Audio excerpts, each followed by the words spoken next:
النهارده معانا فصل اولى سابع. اللون ده هو اللي فيه سؤال الثقافه.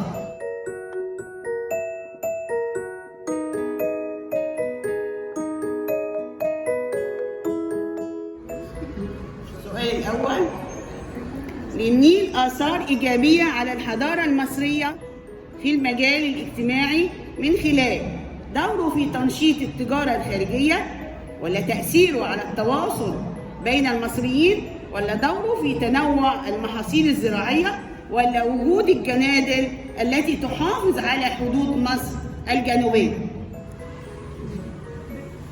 ب. تأثيره على التواصل بين المصريين. إجابة صحيحة.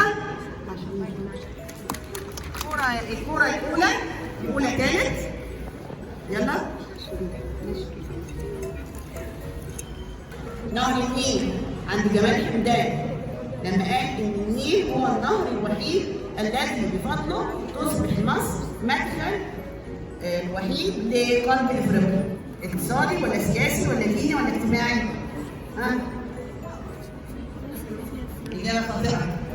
مش سياسي، اقتصادي.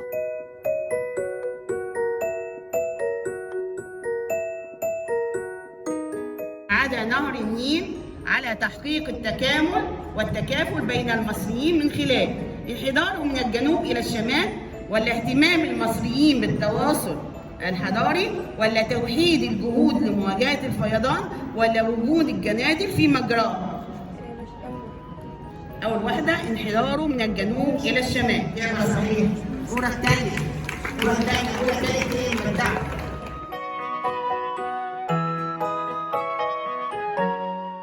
أثر وجود الجنادل جنوب نهر النيل بمصر إيجابيا في بعض فترات العصور القديمة.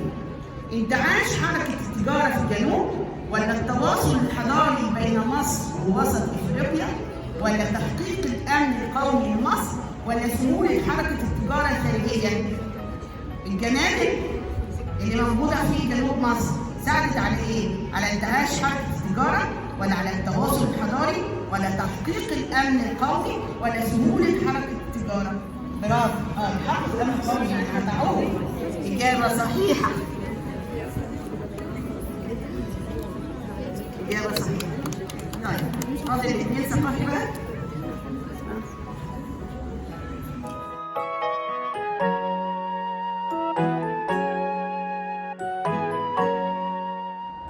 أصبح نهر النيل منفذا خارجيا للتجارة المصرية القديمة منذ عصر الدولة القديمة، ولا الوسطى، ولا الحديثة، ولا عصر النهضة؟ الدولة القديمة. قديمة؟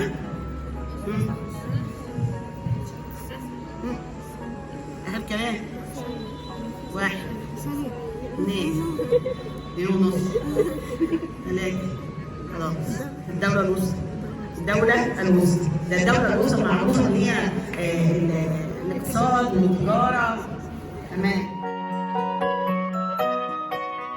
النواة الأولى التي ساعدت على ظهور الشخصية المصرية وجعلتها تساهم في صناعة التاريخ تمثلت في نهر النيل، ولا الموقع، ولا الثروات المعدنية، ولا مين عمل الشخصية المصرية؟ نهر النيل. إجابة صحيحة. طيب كده تعالى فاضل بقى سؤال بسرعة.